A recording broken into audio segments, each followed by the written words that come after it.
Okay, but before we do that, there's another representation of the zeta function, which is really very unexpected.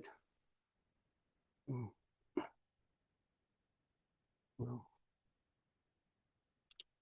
and we go back to the summation formula. Okay, we should go with this.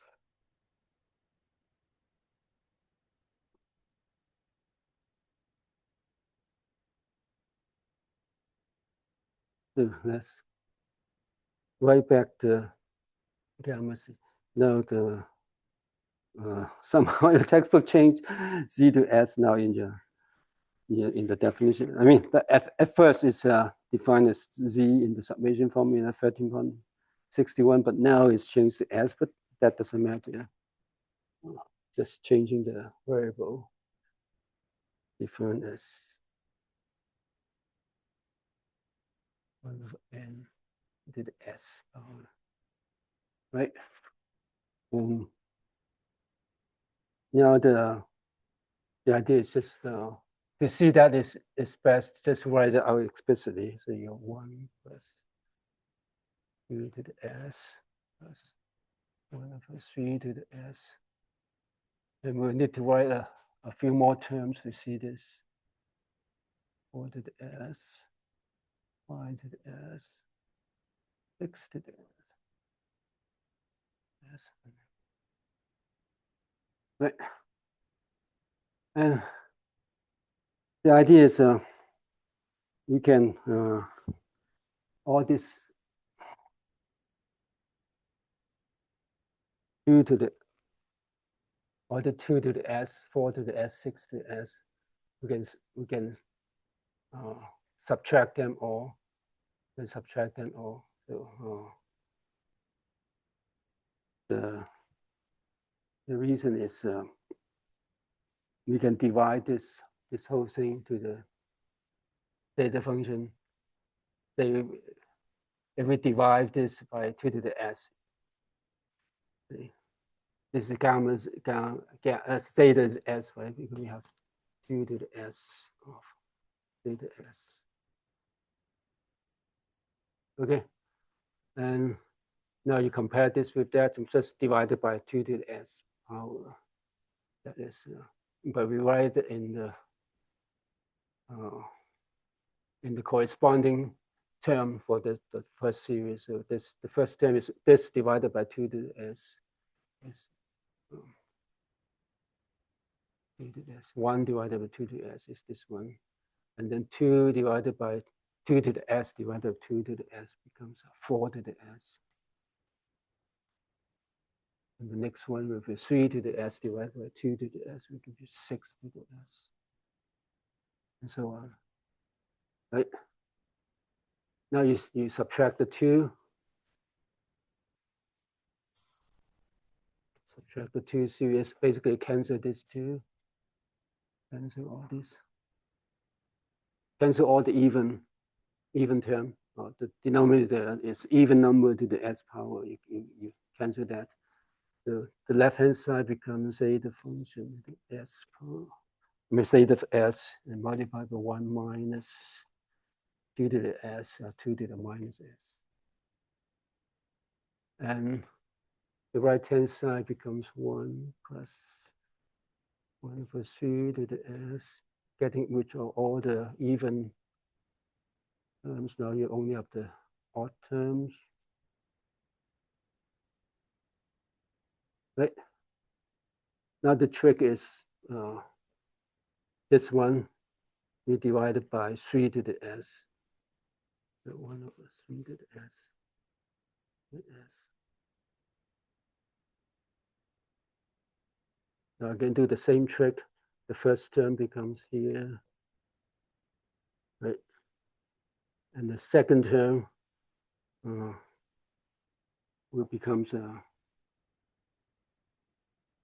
second term. What is second term? 3 to the S times 3 to the S is 9 to the, right? Yeah, 3 to the S with 9. There's actually, I didn't write enough terms, so you have 9 to the S. And this is equals 9 to the S.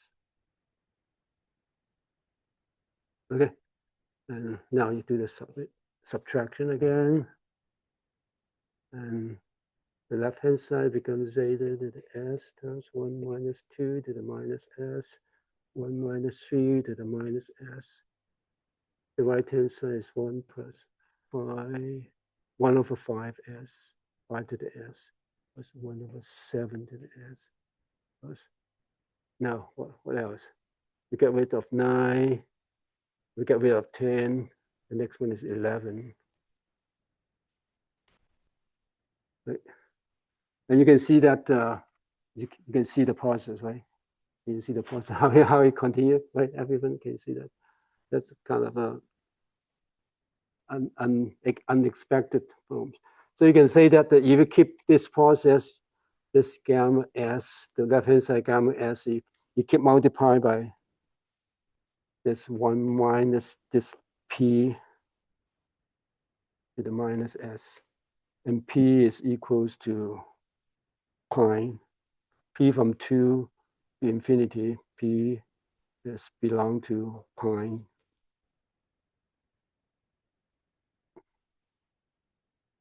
Right? If all the pi number, you subtract 1 minus the pi number minus s and multiply all these factor to the Riemann zeta function, eventually cancel everything beyond 1. So that becomes just 1. And so another alternate definition of zeta function, which is quite unexpected, but it turns out to be this infinite products of just divided the whole thing. So well, you can write like product of p from 2 to infinity, p belongs to pi of this 1 minus p to the minus s inverse. Okay, and this is called the Euler product, right? I say it's called Euler.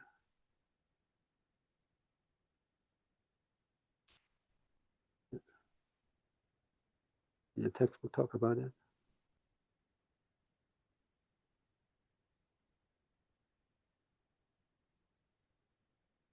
You see that? I think it's called Euler's product. I think it's due to Euler. Another thing due to Euler. Right, so it's quite unexpected, and let's give you a sense of the Riemann zeta's function, which is just defined. You can define first of this summation, and then for the integral, then unexpectedly it's actually related to all the pi number in this way. And I mean, it's not all the relation. There's other relations that beyond that. So all the pi numbers are the subject of, the subject of number theory is used to be considered pure mathematics, just no application at all. Although nowadays it has application, it's found application now. But one of these, a zeta function is a mathematical function that is have lots of application, as you will see in the homework problem, like in statistical mechanics and all that. So, but then you related to the two with this consideration. You can actually express the Riemann zeta function to this infinite product with respect to summation over all the pi number. And this is a little bit unexpected. And plus other relationship with zeta function with all the pi number and the distribution of pi number, that is quite a relation. But and the Riemann, when he considered all this, and in order to make progress, you need to find the zero of the Riemann zeta function, and so he go ahead and find the zero of the.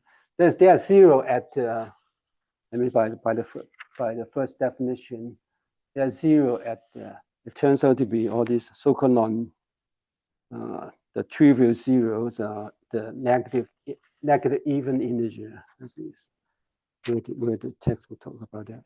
I think in the first definition, text will talk about that.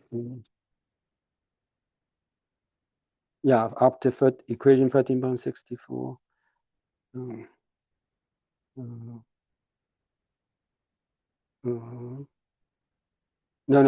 After 13.67. Yeah. By the consideration of the refraction formula, when z is minus negative even integer, then the Riemann zeta function is also 0. Right? So minus integer, minus negative integer, then the positive, this become positive integer, but that's fine. So this Riemann zeta function, positive integer is fine. But for even integer, negative even integer, yeah, here, so negative even integer divided by 2 become negative integer. Gamma of negative integers are singular. This is singular, and this is regular. 1 minus z is negative integer, so this is fine. So this is just a positive half integer. So this is regular, and all the phase factor also regular. So this is singular. So that will give it 0. So these are obvious. What we call the this is ordinary. Whatever the name is, a trivial 0. This is, or the trivial 0. This n is minus 2, minus 4, minus 6. All the integer, negative integer, not including 0. If you already mentioned 0 is regular. Okay. So all these are trivial 0 for the Riemann zeta function. But then when you calculate try to calculate the 0 of the Riemann zeta function, there's one property keep popping up, is that first it shows that the 0 only can exist over between 0 and this 0 and 0 and 1, only within this stripe that you can find a 0. But as it turns out that all the zeros are found out along the refraction line. The real z is equals to 1/2. Right. So it was unexpected, and Riemann couldn't figure it out. So he says, because he found many zeros like that, just make an hypothesis that all non-trivial zero, the gamma z is 0 as real z equals to 1/2. So this is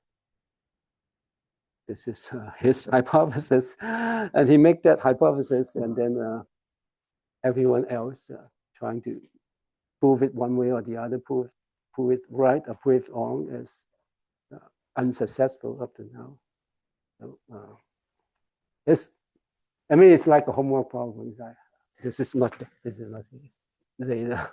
I assign a homework problem. Show that all the 0 except this trivial zeros are along this line. The real part is 1/2. It looks like easy. It looks like an easy. Like it looks like something you can work out like a homework problem. It turns out that over all this year, all the effort, no one can prove it one way or the other. So it's still ongoing. So people are very hopeful. Lots of people very hopeful to show it. In addition to all this great thing, if you actually solve it, you get $1 million. So this is part of the $1 million problem. But anyway, it has implication. If this is true, then there's some theorem in number 3 can be proven based on that. People have lots of conjecture already, assuming this is true, the hypothesis is true, and then proving things, and then but we haven't proved this yet. Okay, so that's why I tried to went through this refraction formula. Otherwise, spend a lot of time, because turns out this refraction line is so important. It's all the zeros seems to be along it, unless it's wrong, and then you found one. I mean, to prove it wrong is easier. You just found one. You just search one, search, let numerically search the whole thing within this stripe from 0 to 1. Just search all the z value and see if you can find a 0 that is. I mean, always comes in a pair because of this refraction formula. If you found 1 here, then the refract to here, that is also 0. Always come in pair. But so far as all the numerical with on this critical line. But that's just that's the end of this section. Just